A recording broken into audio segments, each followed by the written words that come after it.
السلام عليكم متابعي قناة أخبار الساعة. تتعرض القناة يومياً إلى كم هائل من التبليغات أدت إلى الحد من انتشار الفيديوهات.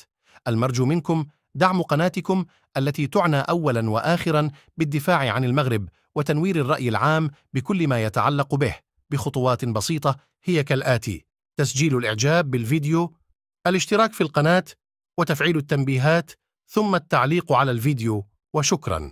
Qui veut le remettre en place et qui veut le remettre en cause et qui veut l'annuler, il n'y aura plus donc un régime dérogatoire, ni des privilèges, ni des avantages accordés aux migrants algériens. Le régime algérien s'attache beaucoup à cet accord parce que il est le prolongement des accords d'Évian de 1962. Il reste quand même, il fait partie de cet héritage du compromis arraché par l'Algérie indépendante à la France, l'ancienne puissance colonisatrice. Et puis le troisième point, qui fait donc d'ailleurs sur la question des laissez-passer consulaires, la réduction des visas, l'annulation des visas pour les dirigeants algériens, pour leurs familles et pour toute l'élite algérienne, le verrouillage des visas. Si l'Algérie ne prend pas les milliers, ne prend pas en compte ou ne prend pas en charge les milliers de sans-papiers que la France veut expulser chaque année, eh ben il y aura un énorme, je dis bien un énorme bras de fer et tout indique en tout cas que l'Algérie ne voudra pas collaborer activement avec un gouvernement d'extrême droite qui utilisera la menace, qui utilisera le chantage, qui utilisera de toute forme de pression pour contraindre l'Algérie à s'aligner sur l'agenda du futur, du nouveau gouvernement, si le Rassemblement national sera en charge de former le nouveau gouvernement français. Donc il y aura un bras de fer terrible sur la question de l'immigration, sur la question de la mémoire, plus la question du Maroc. C'est ce qui fait le plus peur au régime algérien. On l'a dit avec dans notre émission le studio des présidentielles, effectivement le Front National, le Rassemblement National, on appelle Front National, le Rassemblement National a tout simplement un penchant favorable vers le Maroc. Et le positionnement pro-Algérie de la part d'Emmanuel Macron, il risque de s'effondrer. Il risque de s'effondrer d'un coup parce que les plus imminents représentants, les têtes pensantes du Rassemblement national veulent d'un rapprochement avec le Maroc. Ils veulent cesser toute relation amicale, de tout partenariat privilégié avec l'Algérie. Ils veulent faire un partenariat privilégié avec le Maroc. D'ailleurs, il le dit, dans Le Monde d'aujourd'hui, Frédéric Bobin le résume très bien. Enfin, troisième pomme de discorde prévisible avec Alger, le Maroc, pays dont Madame Le Pen avait déclaré en 2022 qu'il était cher à la France. L'Algérie n'ayant pas droit à pareil qualificatif de sa part. C'est un Jordan Bardella, Premier ministre, devait reconnaître la marocanité du Sahara occidental, position qu'exprime depuis des années Thierry Mariani, député européen investi par le Rassemblement national, ainsi que plus récemment Éric Ciotti, nouveau partenaire du parti d'extrême droite. C'est vrai que Thierry Mariani, qui peut-être, on dit qu'il sera, il y a deux possibles personnalité que le Rassemblement national voudrait peut-être nommer à la tête du Quai d'Orsay et à la tête du ministère des Affaires étrangères s'il gagne les élections législatives et s'il devient le parti qui va gouverner la France. Thierry Mariani Hada, qui est le responsable, l'un des cerveaux du Rassemblement national au niveau des relations internationales, en termes de gestion des relations internationales et de gestion des dossiers géopolitiques. Et Xavier Driancourt, on va en parler tout à l'heure, Xavier Driancourt, l'ancien ambassadeur d'Algérie, l'ancien ambassadeur de France en Algérie, et qui est l'une des bêtes noires du régime algérien. L'une des bêtes noires du régime algérien. On va en parler d'ailleurs à ce moment, dans un petit moment, mais Le Monde le dit très bien, que les partenaires de l'extrême droite, comme Éric Ciotti, les Républicains, le Thierry Mariani, sont pour la marocanité du Sahara occidental. Et avec un gouvernement Rassemblement national, un nouveau gouvernement Rassemblement national, ce sera pas comme Emmanuel Macron. Le Quai d'Orsay sera dirigé par le gouvernement. Les compétences du président de la République vont énormément être limitées parce que l'exécutif sera entre les mains du Premier ministre et le Rassemblement national va beaucoup se rapprocher du Maroc.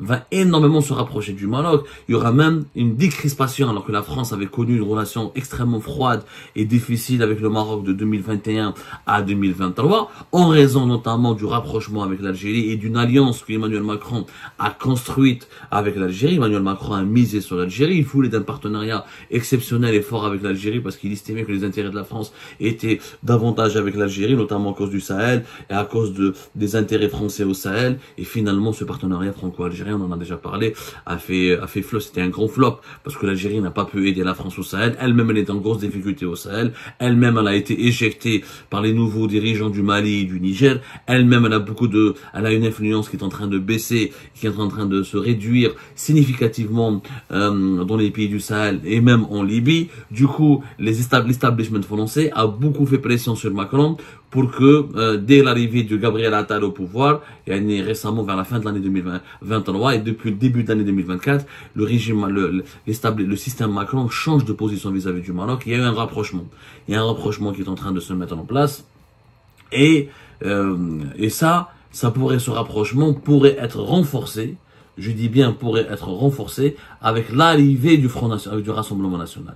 Le Rassemblement National est clairement pour le Marocain. Entre l'Algérie et le Maroc, il va choisir. La France a toujours eu une difficulté de maintenir un équilibre entre le Maroc et l'Algérie. Longtemps, elle a été très pro-marocaine, mais elle a toujours tenu une relation spéciale avec l'Algérie. Elle a toujours été le bon arbitre dans la rivalité, dans le conflit algéro-marocain. Sauf que depuis la rupture des relations diplomatiques en août 2021 et depuis la montée en puissance du sentiment anti-marocain par le nouveau régime Tebboune, et depuis que le régime Tebboune a construit sa politique étrangère autour d'un dogme, c'est l'anti-marocain, la marocophobie. C'est le régime algérien actuel est très marocophobe. Il fait de la lutte contre le Maroc et la rivalité contre le Maroc sa principale boussole dans les relations internationales. Emmanuel Macron a été davantage favorable à l'Algérie qu'au Maroc, parce que le Maroc a fait des alliances avec les États-Unis d'Amérique, avec Israël, et le Maroc n'a jamais apprécié la forte proximité entre Macron et l'Algérie. Tout ça, ça va changer. Et là, c'est un risque majeur. C'est un risque majeur pour le régime algérien, d'autant plus que parmi les personnalités politiques qui pourraient devenir ministre des Affaires, chef de la diplomatie française avec le Rassemblement National, il y avait Xavier Driancourt. Xavier Driancourt, ancien ambassadeur de France, très critique contre le régime Tebboune. Il a publié un livre en 2022, L'énigme algérienne. Ensuite, il n'a pas cessé de créer des contributions, de faire des interviews et des tribunes dans les médias de 2023 jusqu'à l'année 2024, où il a critiqué la gestion de Tebboune, où il a pronostiqué l'effondrement de l'Algérie à cause de la gestion de Tebboune. Et d'ailleurs, c'est l'un des diplomates français qui lui aussi a beaucoup critiqué la proximité, l'alliance d'Emmanuel Macron avec l'Algérie. Il a appelé sans cesse et régulièrement à ce que la France change de politique à l'égard de l'Algérie, qu'elle soit beaucoup plus ferme, parce qu'elle n'a rien à gagner avec l'Algérie, qu'elle se rapproche du Maroc, qu'elle arrête de narguer le Maroc au profit de l'Algérie, que les intérêts de la France sont beaucoup plus importants au Maroc qu'en Algérie. Ça, monsieur Xavier Driancourt l'a dit régulièrement et comment dirais-je, il a même expliqué, il a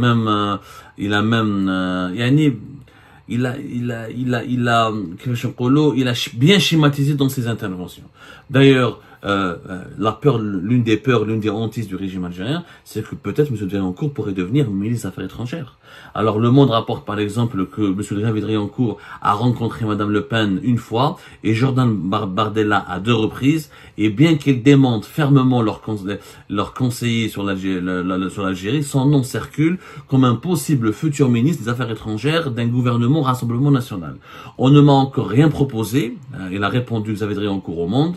Si ça devait être le cas, il y a 99% de chances que je refuse, car je ne suis pas un politique, précise-t-il, tout en laissant planer le doute sur le 1% restant. Et Driancourt était très intelligent. C'est un gars extrêmement intelligent. Il dit que moi, je veux pas, d'ailleurs, il a refusé d'être candidat du Rassemblement National pour les élections européennes, mais il est resté très proche d'eux. Il a rencontré Bardella à 2 reprises. Il les a conseillés. Il refuse de dire qu'il les conseille, mais il leur donne des idées, il leur donne des propositions, il partage avec eux leurs idées, ses idées à lui. Quelque part, c'est leur conseiller. Il est devenu un conseiller de l'ombre.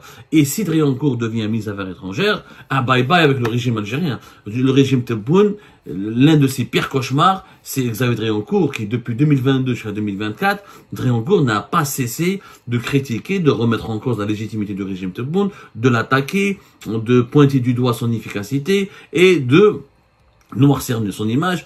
Et Xavier Driancourt fait partie de ces ces poids lourds de la diplomatie française qui n'ont pas cessé de demander une remise en cause des relations franco-algériennes actuelles et un nouveau repositionnement de la France davantage favorable au Maroc qu'à l'égard de l'Algérie. Donc, l'Algérie est extrêmement en grande difficulté à cause de ces élections législatives françaises. On l'a dit hier, ça va énormément. L'issue des élections législatives françaises va énormément, je dis bien, va énormément perturber les, comment dirais-je, Abdelmadjid Tebboune, sa candidature et sa campagne pour le deuxième mandat et l'organisation d'une élection présidentielle anticipée en Algérie. Parce que la France est le principal partenaire. C'est la principale partenaire du régime algérien.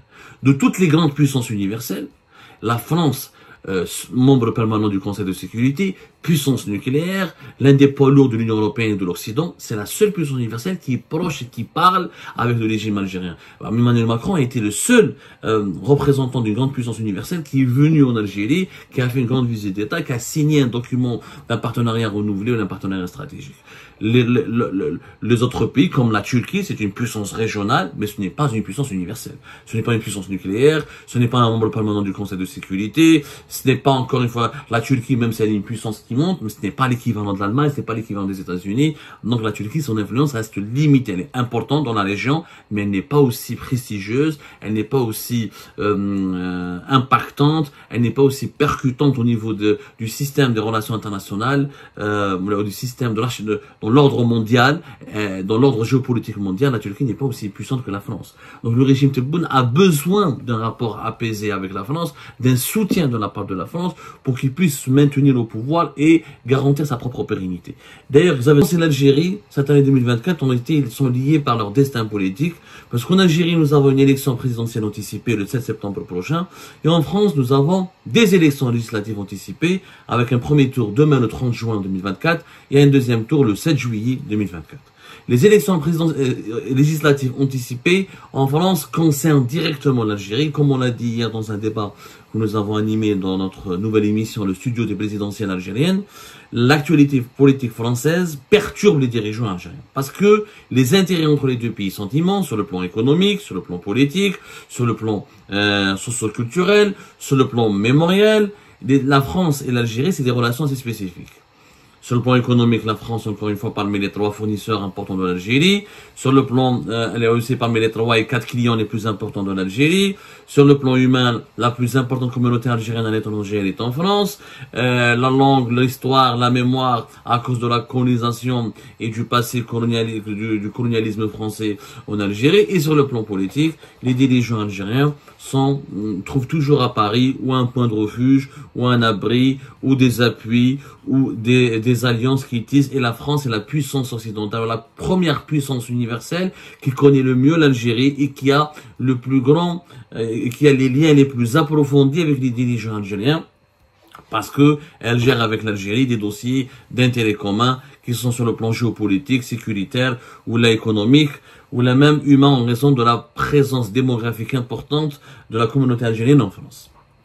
Alors, beaucoup d'analystes en France en ce moment ont emboîté le pas, si vous voulez, à Algérie. Je veux le dire en toute honnêteté, parce qu'au début, personne ne s'est beaucoup interrogé sur l'impact des résultats, des probables, potentiels résultats des élections législatives anticipées en France sur l'Algérie, sur le quotidien des Algériennes et des Algériens et sur notamment les agendas des dirigeants algériens.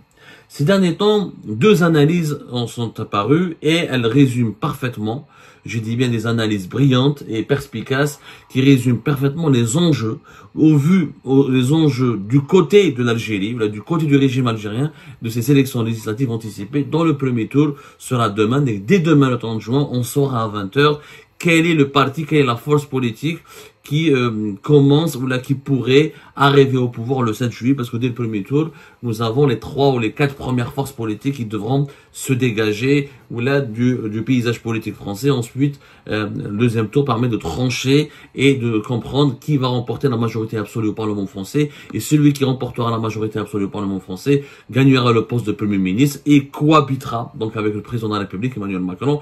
Donc le président de la République française, c'est un régime semi-présidentiel, il est obligé de partager un certain nombre de ses compétences et de ses pouvoirs avec son Premier ministre qui risque d'être issu de l'extrême droite. Bien sûr, tout le monde parle du scénario de l'arrivée au pouvoir de l'extrême droite et du Rassemblement national. Quel serait l'impact pour l'Algérie? Le Monde a publié aujourd'hui, le quotidien Le Monde, signé par notre ami Frédéric Bobin, un excellent journaliste que j'ai le plaisir de connaître, avec lequel j'ai échangé à maintes reprises, qui est le responsable, si vous voulez, de la rubrique Maghreb et Afrique, surtout Maghreb, dans la rédaction du Monde. Il a signé une très belle analyse entre le RN et l'Algérie, le risque d'une épreuve de force. L'arrivée aux affaires du parti de Marine Le Pen, dont l'origine est très liée à l'Algérie française, plongerait la relation entre Paris et Alger dans une zone de turbulence. Donc effectivement, le Monde parle d'au moins 3 raisons qui expliquent pourquoi entre l'Algérie et la France dirigée par le Rassemblement national, ça va très très mal se passer. D'abord, les premières raisons, c'est la raison mémorielle.